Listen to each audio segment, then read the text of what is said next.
Welcome to the OMG Tarot podcast. I'm your host, Lindsay, aka OMG Tarot. To everybody who wished me a happy birthday last week, thank you. I really appreciate it. I hope Aquarius season has been treating you well so far. And as of this week, Jupiter is stationing direct in Gemini. To find out what that means in your chart, take a look at which house is ruled by Gemini.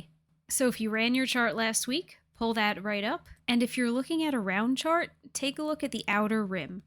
You'll see glyphs for all of the 12 zodiac signs, and the one for Gemini is the one that looks like the Roman numeral for the number 2.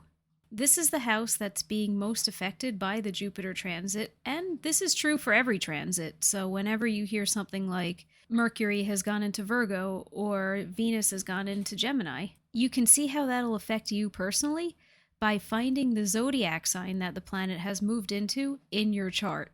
Take note of which part of your life that house deals with, and then apply the energy of that planet to the area of life that is ruled by that house. So for example, we've got Jupiter moving into Gemini. So we know that Jupiter is the planet of expansion. It's the planet of opportunities, and it can be the planet of luck, but I always think of it as the luck that you make for yourself. It's not like getting lucky because you want to scratch off. It's, oh, this is an opportunity that I can turn into something that expands and grows and maybe really pays off for me later. Think very Wheel of Fortune themes, kind of striking while the iron's hot. If you have Gemini in your 6th house, this is the house of well-being and routines and organization. It's how you take care of yourself on the day-to-day. So now you add the two together. Jupiter is moving into that area of your life, so you might feel a renewed interest in mental and physical well-being. You might take up meditation, or you might start a yoga practice that then you keep up with for the rest of your life. It's growth, it's expansion, and for you individually, it's growth and expansion in the area of life that deals with well-being and routines and taking care of yourself. So is this another astrology episode? No. We're done with astrology now. We'll probably talk astrology again, but we're done with it for this episode. Today, we are talking about how to remain objective when you're doing a tarot card reading for yourself. We're also going to be talking about how do you formulate effective questions for tarot cards, and how do you know which questions to ask. One of the most common things people ask me is how they can remain objective when they're doing a reading for themselves. The truth is, it's not always easy to remain objective when you're reading for yourself. And in fact, another common question people ask me is, do I read for myself? I can answer that one really quickly. Yes, I'm my number one best customer. So how do I remain objective when I'm reading my own cards? With tarot, it can be very easy to look at a spread and read into it what you want the message to be, rather than what it is. My go-to strategy for avoiding this is to pretend that a reading I'm doing for myself is a reading for somebody else. I know that sounds oversimplified, but it can be that simple. Let me explain a little bit further. So let's say you pull a couple of cards and you've pulled down the 3 of Swords, the 2 of Cups, and the King of Pentacles. You're looking at them and you're trying to decipher what are these cards saying, and just to ground it a little bit more, let's say that you just ask the cards, what piece of advice do I need today? You didn't even ask a question. Let's keep it simple here.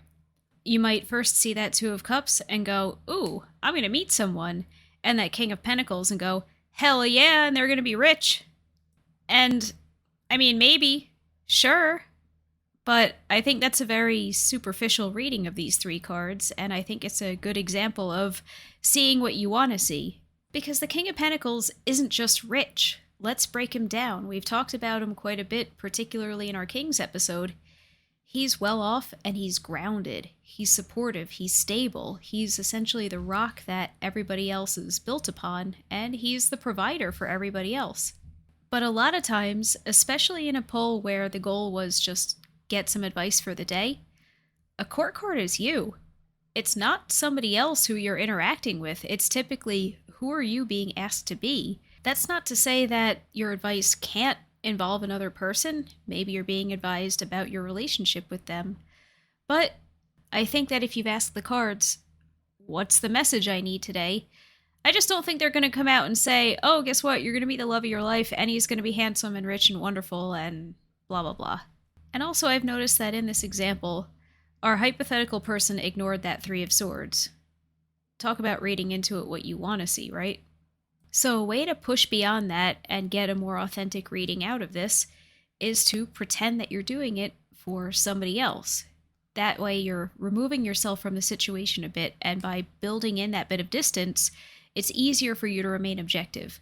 So let's read these cards as if we were reading them for somebody else. We have our Three of Swords, our Two of Cups, and our King of Pentacles. And remember, we asked, what's the message that I need today? With the Three of Swords first, I would say that the facts don't care about your feelings. That you're facing the experience of having reality basically give you a reality check. Information that you can't ignore is slashing through your feelings and perhaps your wishful thinking and perspectives that you've had about a situation. And what situation is this? Well, it is a relationship. Take a look at our Two of Cups. If we're using a Rider-Waite-Smith deck, this is the one where you've got the two people and they're clinking their glasses and they've got that caduceus above them. So if we want to look at these two in isolation, I might read them as maybe you had some hopeful thoughts and hopeful feelings about this relationship, but now you're facing the truth. And what truth is that? Well, we have our King of Pentacles, and perhaps the truth is that you're the one carrying this relationship. Maybe you're way more grounded and way more committed to it than the other person is. Or perhaps the advice is that if you want things to move forward, you need to be prepared to be that grounding force, that you're the stable one here. So is that a role that you're prepared to play? Because really, the tarot cards shouldn't tell you what to do. They should just enlighten you to all the nuances in the situation, so that way you feel empowered to make your own choices. Don't let these cards tell you how to live your life. You're the one living your life. But anyway, a way to reframe your personal reading to make it feel like it's for somebody else is to simply swap out the pronouns. Instead of reading it from this perspective of, I got these cards, so I'm encountering this Three of Swords and this Two of Cups, say you. Just turn it into the second person. And read it exactly the way that you would deliver the message to somebody else. So you might pull these up and go, you've got the Three of Swords, the Two of Cups, and the King of Pentacles. From these cards, I think the advice for you is blah blah, so on and so forth. It might take a bit of practice, but I assure you it's well worth it. Some of us have an easy time imagining a querent for ourselves. Others, not so much. If you're somebody who has a difficult time imagining that you're speaking to someone when somebody isn't actually sitting across from you, find a stand-in. Do a reading for your pet. Make them be part of it. I know somebody who does readings for her cats. Or, and I haven't personally done this, but try it. Maybe it'll work for you. Make an AI avatar. Why not? If all you need is a face on a screen to do tarot card readings for, hey, get AI involved. Make technology work for you. The point is, you're just building some distance between yourself and the reading, so that way you're less likely to fall into that trap of being too close to the situation to assess it accurately. How you get there really doesn't matter. As long as you're getting there, I call that a success. So next up, how do you formulate a good question for a tarot card reading? Piggybacking on that, do you even need a question? And are there questions that you shouldn't ask? As we established in our previous example, no, you don't need a question. You could just tell the tarot cards, give me some information, weigh in on today. But a lot of people turn to tarot cards, their own or those of a professional reader, when they have a question that they want some answers to. The best kinds of questions to ask your tarot cards are questions that give the cards room to elaborate. So here's what I mean by that. Let's say you just got hired and you start your new job next Monday. You could ask the tarot cards, will I like my new job? See how that's a yes or no question that doesn't really leave a whole ton of room for elaboration? Maybe you'll like your new job, maybe you won't. A better question to ask would be, how is it going to go at my new job? Or what will my first week on the new job be like? See how something like this leaves a lot more room for the cards to tell a story? Tarot communicates in stories. So, to be able to communicate with it effectively, you need to also communicate in stories. Here are a few shortcuts for doing this.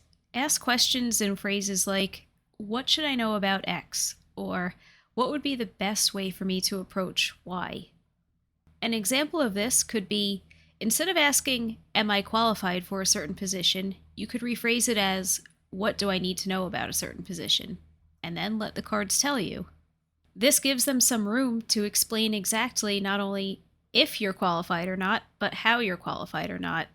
Let's say you pulled the Six of Wands. I'd say, yeah, you certainly are qualified, and it's because people recognize your impressive resume and your expertise. You know what you're doing, and you've got the accolades to back that up. Maybe you pulled the Fool. I don't think you're qualified. You're in over your head. You have no idea what this job is actually going to entail. Ace of Cups. I'm not totally convinced you're qualified. I think you're wishing and hoping, but not really seeing the whole situation accurately. Ten of Wands. Yeah, you're probably more than qualified for this, to be perfectly honest, and it looks like you're going to be taking on more than you should be. You're going to be shouldering some pretty heavy burdens, but nonetheless, you are indeed qualified, and like I said, I think you're overqualified. Eight of Cups, I think you might have to prove yourself. We could do this all day, and this illustrates perfectly why I think the best readings are ones that have at least two, preferably three cards. A single card is like a single scene in a story. Multiple cards together gives you that full narrative.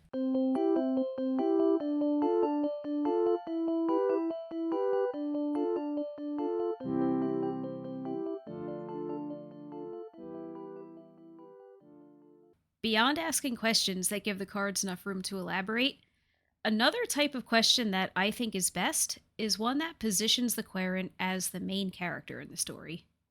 We're actually going to talk about this in greater detail next week during the Valentine's episode, which is going to be all about love readings. This is because a lot of times, love readings requests can kind of straddle that line of what's ethical and what's not. Now, of course, every tarot card reader has their own set of ethics, but you'll find that a lot have the rule that they won't read about somebody who's not present for the reading. So they might not take a question like, "Hey, can we ask the cards what so-and-so thinks of me?" But that doesn't mean that you can't do a reading about your relationship with that person. It just means it needs a rephrase. So a better way to ask that question, and a way that positions you as the main character in the story, would be to ask something like, "What do I need to know about my relationship with so-and-so?" So see how we're still hitting on the same themes, but now we've reframed it a bit and we've made it more so about you. So the reason why a lot of readers don't want to do readings about somebody who isn't physically present, or in a video reading, present on the screen, is because it feels invasive. If you're asking your tarot cards, "What does somebody think?" and that person isn't the one who asked for the reading, it kind of feels like you're getting into their business when they haven't consented to that. Just like most other tarot opinions, ask a bunch of readers, you'll probably get a couple different opinions, but a lot of us feel that way. I'm in that category, and my strategy for that is, well, I think it's a question worth exploring. I just would rather approach it from this position of, what do you, the querent, need to know? And I think that ends up being more helpful for them anyway. You can also use this reframe strategy to work through other potentially ethically thorny issues. For example, readings about health. That's a big topic in the tarot community, and a lot of people just straight up don't do readings about health. I'm also in that category because I'm not a doctor. I didn't go to medical school. I'm not in any way qualified to dispense medical advice. And I never want to give the impression that I am. But what about health questions that aren't explicitly about diagnoses and conditions? Like, let's say a querent comes to you and asks, "How can I take better care of my mental health?" Or, "How can I make my home a healthier environment?" The question is right there. I would phrase it exactly as they asked it. How can querent make their home a healthier environment? And then we shuffle the cards, we pull them out, and we interpret based on that question. Other questions that can be kind of difficult to deal with, but not impossible, at least I don't think they're impossible, are things that deal with things like timing and yes and no questions. The reason is you can go on the internet and look up how to do yes and no tarot card readings or timing tarot card readings, and you'll find a bunch of different formulas. You might find something like swords and pentacles are no, wands and cups are yes, or majors are yes, minors are no. You'll find all sorts of very prescriptive things like that. And I think it's that prescriptivity that makes it not something that I'm really into. It feels rigid, and it also feels a little random. Like, why would a wand be a yes and a pentacle be a no? So the way that I deal with yes and no questions is I treat them just like any other basic spread, which a lot of times I just do 3 cards that we build on if we need more detail. But typically I'll throw down 3 cards without any specifics, past, present, future, mind, body, spirit. It's just 3 cards in a sequence that I'm going to read like a story. So I would throw down 3 cards and then just try to feel out the vibe of what the querent pulled. Do the cards primarily look happy and positive and very yes, or do they look a bit more foreboding, like a no? Like if they pull out, which we've been picking on this card a lot lately, but the 3 of Swords, probably leaning toward no. The Sun, probably leaning toward yes. Death, no, but maybe that's because you've got room to do something better. Do you see how doing it this way also lets you create a narrative? So that way it doesn't just answer yes or no, but it's yes or no and why. I think that's helpful too, because we turn to the tarot cards for insight, not just for quick answers. If you want something like that, get a pendulum. And I'm not even being sarcastic. Seriously, if you want just a quick yes or no, use a pendulum. That's what they're for.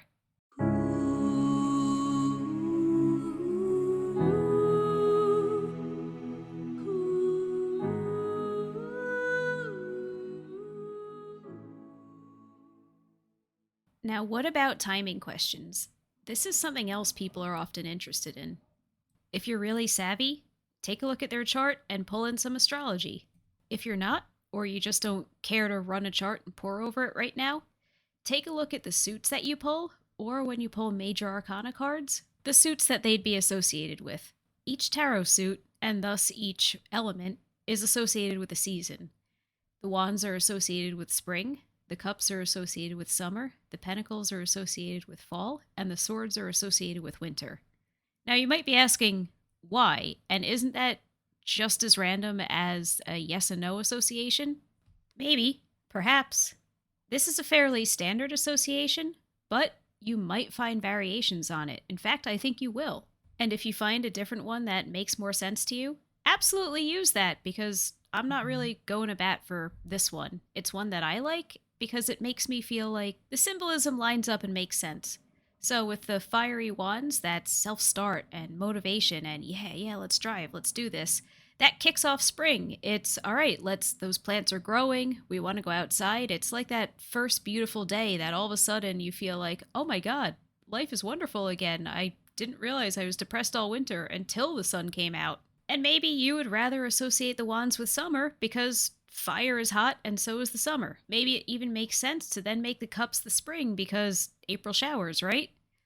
Well, I like sticking the cups for the summer because I like going in the water all summer. And the summer's humid, it's soupy, and that's when thunderstorms happen and all the big epic rainfalls. And yes, I acknowledge this is very location dependent. But then we get into the fall, and I feel like all the earth tones of the Pentacles cards are just very autumn to me. Take a look at that Nine of Pentacles. She looks like she's ready to serve Thanksgiving. It's the harvest time of year. It's when you're finally reaping the benefits of everything that you've sown and poured your time into and really worked hard to benefit from. That's Pentacles energy right there. So to me, that just feels very autumnal. And then we get to the winter. It's cold. It's foreboding.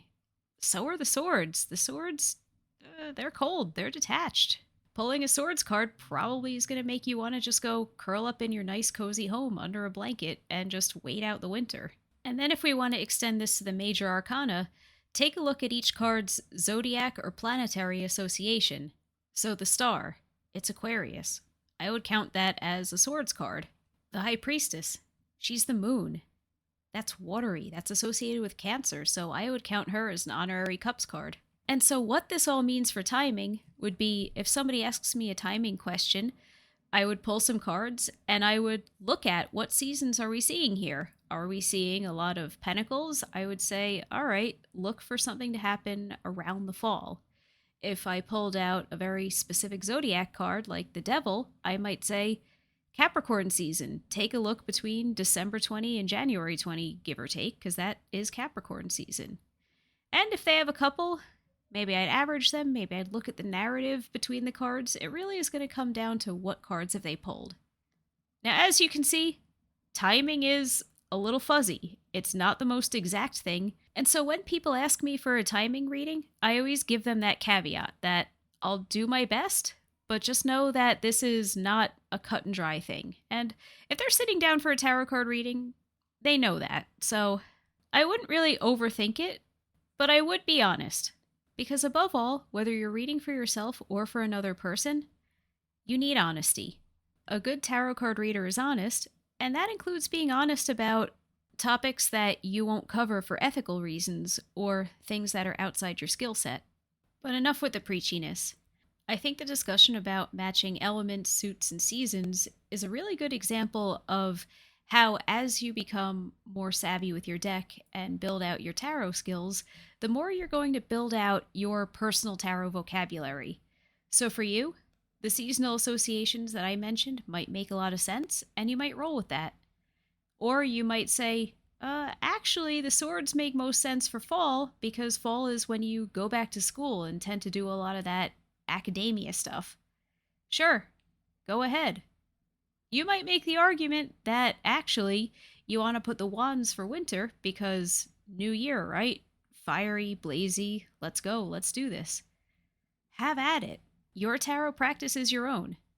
I think consistency with yourself is far more important than adhering to any set of rules that you might read in a book or on the internet or on a podcast. So, if you're trying to work out what seasons go with what suit for you, or if that's even a system that you want to work with, maybe you don't want to do timing readings that way. Maybe you don't want to do timing readings at all. I would challenge you to ask yourself why for all of these scenarios. Why do you feel the way you feel? Why do you believe what you believe about this? Because I think being able to answer that for yourself is going to be very grounding, and that's what's going to make you a better tarot card reader. So that's about it for this week. I hope you learned something valuable.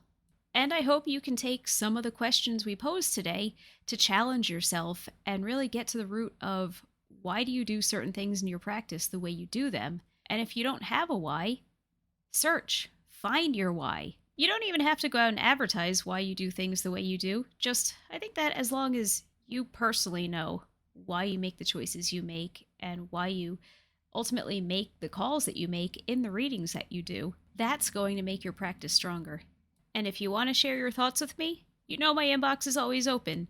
Shoot me a DM on Instagram where my handle is its_OMG_tarot. Or send me an email. My email address is omg@omgtarot.com.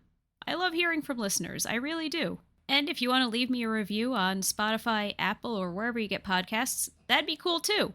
Otherwise, stay tuned for next Thursday. Next week, as I mentioned, we are dropping the love episode.